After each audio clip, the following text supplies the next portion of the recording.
하나님 말씀은 마태복음 5장 17절과 20절 두 절을 읽도록 하겠습니다. 내가 율법이나 선지자를 폐하러 온 줄로 생각하지 말라. 폐하러 온 것이 아니요 완전하게 하려 함이라. 20절입니다. 내가 너희에게 이르노니 너희 의가 서기관과 바리새인보다 더 낫지 못하면 결코 천국에 들어가지 못하리라. 아멘. 예수님께서 이 산상순을 시작하시면서 이 팔복의 말씀을 하셨죠. 그리고 팔복 이후에 이 팔복과 같은 삶을 살아야 소금과 빛으로서 살 수 있다라고 하면서 소금과 빛의 비유로 이어집니다. 그러면서 이 16절 우리가 읽었던 17절 바로 위에 16절 말씀을 보면은 빛에 대한 말씀을 마무리하시면서 그들로 너희 착한 행실을 보고 하늘에 계신 너희 아버지께 영광을 돌리게 하라 그렇게 말씀하고 있습니다. 그래서 이 요약을 하자면은 팔복의 삶을 사는 자가 이 소금과 빛이 될 수 있고 소금과 빛으로 사는 것이 하나님 아버지께 영광을 돌리는 삶이에요. 그렇다면 이 하나님 아버지께 영광을 돌리는 삶이란 무엇인가에 대해서 예시를 들어준 것이 우리가 지금 읽었던 말씀 다음에 나오는 노하지 말라, 간음하지 말라, 맹세하지 말라 5장 끝에까지 내용에 대한 그것이 예시라고 할 수 있습니다. 그러면서 오늘 이 부분은 사실 조금 어렵습니다. 어려운데 우리가 꼭 살펴봐야 하는 이유는 이 17절, 18, 19, 20절까지 이 내용은 이 뒤에 나오는 그 예시들에 대한 서론이라고 할 수 있습니다. 그러면서 이 말씀 안에는 어떤 것들이 들어있는가 하면은 이 정말 하나님께 우리가 영광을 돌리는 삶이 무엇인지, 그리고 이 20절에서 말하는 그 의의가 무엇인지에 대해서 우리에게 이 서론적으로 예수님이 정의를 해주시는 것을 볼 수가 있습니다. 자, 우리가 읽었던 이 17절 말씀을 다시 보시면은 예수님이 분명히 말씀하십니다. 내가 율법이나 선지자를 폐하러 온 것이 아니다. 여기서 율법과 선지자는 구약 전체를 이야기합니다. 그러나 폐하러 온 것이 아니라 완전하게 하려고 오셨다. 그렇게 말씀하시죠. 완전하게 하려고 오셨다. 그런데 예수님이 완전하게 한다라고 하는 것은 율법이 완전하지 않은 것이라는 의미가 아닙니다. 예수께서 이것을 완전하게 하신다라고 하는 것은 율법이 부족한 것이 아니라 완전하게 다 이루기 위해서 오셨다는 것이죠. 다 성취하기 위해서. 율법을 다 완전히 성취하기 위해서 오신 거예요. 그래서 예수님이 뭐 하셨죠? 33년 동안 사시면서 율법을 630가지의 조항을 다 지키셨습니다. 그리고 그것을 다 지키신 다음에 십자가에서 죽으시면서 뭐라고 말씀하시죠? 다 이루었다. 그게 그런 의미입니다. 다 이루었다. 십자가로 모든 율법을 다 이룬 거예요. 그래서 여러분 우리가 20절 보시면은 너희 의가 서기관과 바리새인보다 더 낫지 못하면 천국에 들어가지 못한다라고 하는 말씀으로 이어지는데, 이것은 뭐냐면은 예수님이 율법을 다 성취하시고 이루셔서 십자가에서 죽으셨잖아요. 십자가에서 죽으셔서 예수님이 구원의 길을 여셨어요. 그러면 우리는 어떻게 하죠? 예수님을 믿고 영접하면 예수님이 이루신 율법을 다 성취하신 그 의가 우리 안으로 들어오는 것입니다. 그래서 로마서에 보면은 하나님이 의롭다 하시잖아요. 우리를 의롭다 하신 거예요. 믿음으로 구원받으면 우리는 이 마태복음 5장 전체에 나오는 그리스도인의 신분이 된 거예요. 예수님이 다 이루신 어마어마한 업적을 우리가 믿음으로 우리 마음에 받아들인 거예요. 그 의가 당연히 여러분 바리새인의 의보다 훨씬 낫죠. 그래서 이것은 앞으로 우리가 무엇을 하고 바리새인보다 더 나은 삶을 살아가라 그런 의미가 아니라 이미 우리는 다 이 의를 받은 사람들이에요. 예수님이 완전하게 성취하신 율법을 성취하시고 이루신 그 의를 우리 마음속에 가진 것이라고 할 수가 있습니다.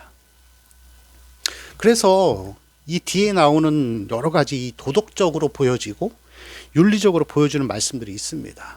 노하지 말라, 간음하지 말라, 맹세하지 말라, 오리를 가자고 하거든 심리를 가져라, 이혼하지 말아라, 오른밤을 치고든 왼밤도 돌려대라. 이건 도덕적인 가르침이 아니라 우리를 의롭다고 하신 예수님의 그 놀라운 희생과 죽음으로 의를 이루시고 그 의를 우리에게 주신 그 하나님의 사랑에 감사해서 우리도 역시 하나님 사랑하고 이웃을 사랑하는 마음과 이 구원의 결과로서 지키는 것들이 이 뒤에 나오는 내용들에 대한 예시예요. 그래서 우리가 이것만 지키면, 가늠만 안 하고 노하지 않고 하면 우리가 구원받고 뭐 하나님 앞에 칭찬받고 그런 게 아니라, 우리는 하나님의 사랑으로 구원받았기 때문에 그 사랑에 대한 놀라운 감사의 마음으로써, 그리고 이웃을 사랑하고, 그래서 이 사람을 사랑하는 것이 어떤 것들인가, 어떤 원리들을 갖고 있는가, 예수님이 내가 예를 들어 얘기해 줄게. 가늠하는 거, 가늠하지 않는 게 이웃을 사랑하는 거야. 노하지 않는 게 하나님을 사랑하고 이웃을 사랑하는 의로운 자의 삶의 자세야 라고 하면서 예수님께서 예화를 들어서 우리에게 아주 친절하게 설명해 주신 그런 내용들이라고 할 수가 있습니다. 그래서 우리가 잘 생각하셔야 돼요. 이 신앙은 우리가 까딱하면은 율법주의의 길로 가버릴 수가 있어요. 내가 이것들을 지켜서 하나님 앞에 칭찬받거나 구원받는 게 아니라, 계속 제가 반복적으로 말씀드리지만 하나님의 우리를 의롭다 하셨기 때문에 이 구원에 대한 감사와 하나님을 사랑하는 마음으로 이것들을 지키면서 사는 것입니다. 그래서 지키고 안 지키고의 문제로 구원과 연결되는 게 아니에요. 다시 말하면 이것은 구원의 조건이 아니라 열매라는 것입니다. 그래서 우리는, 구원을 받은 자들은 항상 어떤 마음으로 살아야 하냐면은, 하나님의 이 평화의 손을 내밀어 주시고 십자가로 구원받았기 때문에 그 사랑에 대한 감사의 마음으로 살고, 그리고 죽을 때까지 그 은혜를 감사하고 하나님을 사랑하면서 사는 것입니다. 십자가로 구원받아서 죽을 때까지 은혜로 이어지는 삶이에요. 우리가 자격과 조건이 있어서 우리가 뭔가를 성취해 놓고 그런 게 아니에요.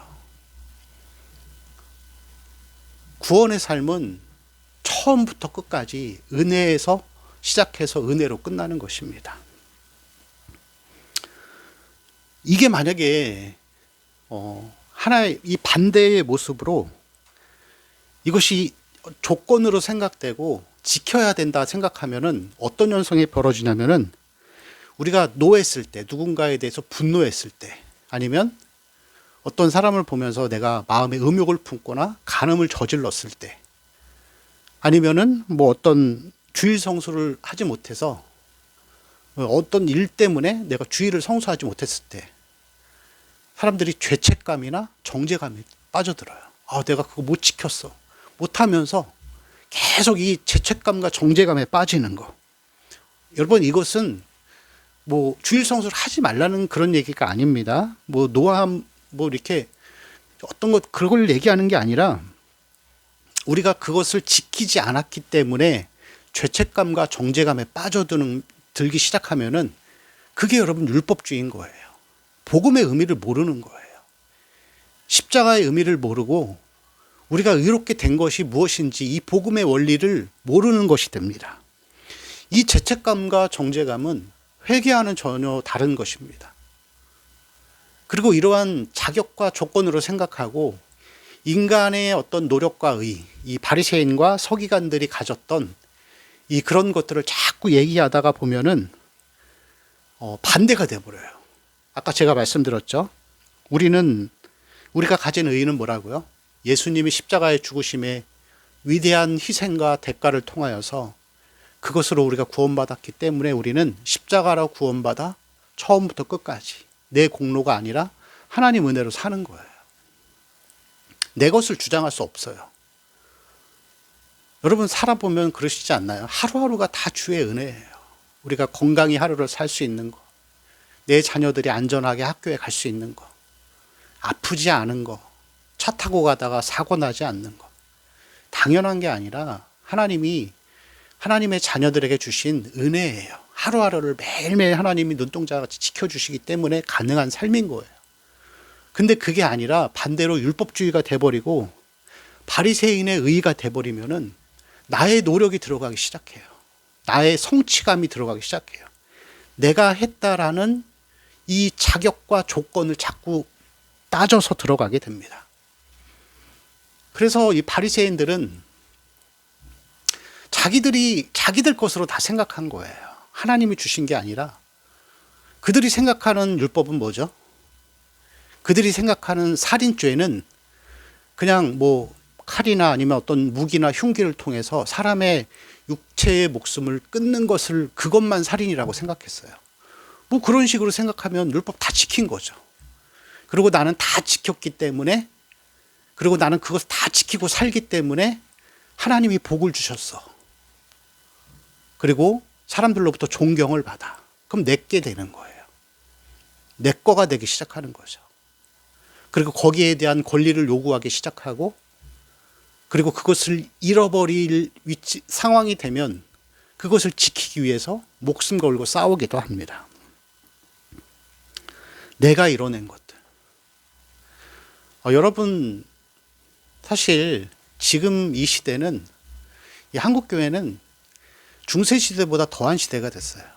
내 거를 주장하는 것들이 목회자들로부터 시작해서 계속 이어져 가고 있어요. 여러분, 목회를 하는데 왜 세습을 하나요? 내가 이룬 거예요, 내가. 돈에 대해서 왜 집착을 하나요? 불법까지 저질러 가면서 왜 교회를 그렇게 해가나요? 내가 이룬 거예요. 여러분, 이러한 율법주의는 기독교가 아닙니다. 굉장히 심각한 문제입니다. 오늘 이 말씀을 들으시면서 우리가 이것을, 복음의 원리를 잘 기억하고 있어야 합니다. 이것을 기억하지 못하고 그냥 신앙생활이 주일날 교회 가서 예배드리고 뭐 헌금하고 11조 철저히 하고 그냥 이러한 몇 가지의 외적인 행위들로 인해서 그냥 그것이 내가 신앙을 다 해야 될 것을 했다라고 생각하면은 그게 여러분 율법주의의 삶을 살아가고 있는 것입니다. 하나님을 사랑해서, 십자가의 구원에 감사해서 그 사랑의 마음을 가슴의 중심에 두고 그것 때문에 내가 이웃을 사랑하기 위해서, 또 하나님을 사랑하는 마음의 표현으로 예배도 드리고 또 하나님께 헌금도 하고, 그리고 이웃을 사랑으로 대하는 것들, 내가 때로는 손해를 볼지라도 내가 그들을 위해서 또 사랑의 마음과 봉사를 하는 것들, 여러분, 이것이 그 마음의 중심으로부터 시작되는 것이 복음의 삶입니다. 다 그럴 수 있어요, 여러분. 되게 공손하고 상냥하고 하면서도, 그러면서도 속으로는 바리새인들과 같이 돈을 좋아하고 돈 때문에 목회를 하고 사람 때문에 교회를 다니고, 그건 여러분 기독교가 아닙니다. 스스로 신앙인이라고 생각하지 마십시오. 우리는 하나님의 사랑의 원리에 의해서 그 은혜에 감사하며 하나님의 것으로 인정하고 내 것을 주장하지 않는 삶으로 살아가는 것이 진짜 여러분 복음의 삶이라고 할 수가 있습니다. 우리는 혹시라도 이 율법주의에 빠져 살고 있지 않은지 우리 자신을 잘 기억하고 또 되새겨보고, 또 이것이 깨달아지지 않는 자들에게는 하나님께서 성령의 빛을 비춰주시고, 그래서 우리의 삶이 하나님 앞에 이 말씀을 잘 이해하고 또 하나님을 사랑하는 마음으로 이웃을 사랑하며 살아가는 우리 성도들의 삶이 되시기를 축원합니다. 기도하겠습니다. 주님, 우리의 마음과 모든 것들이 신앙을 바로 세우고 또 복음의 의의가 무엇인지를 바로 알고 또 말씀의 깨달아짐을 통하여서 율법주의의 삶이 아니라 하나님이여 하나님의 의, 예수 그리스도의 의, 우리를 의롭다 하신 그 의를 생각하며 그 사랑에 감사함으로 하나님 사랑, 이웃 사랑을 실천하는 우리 성도들의 삶이 되게 하여 주시옵소서. 감사하며 우리 주 예수 그리스도의 이름으로 기도합니다.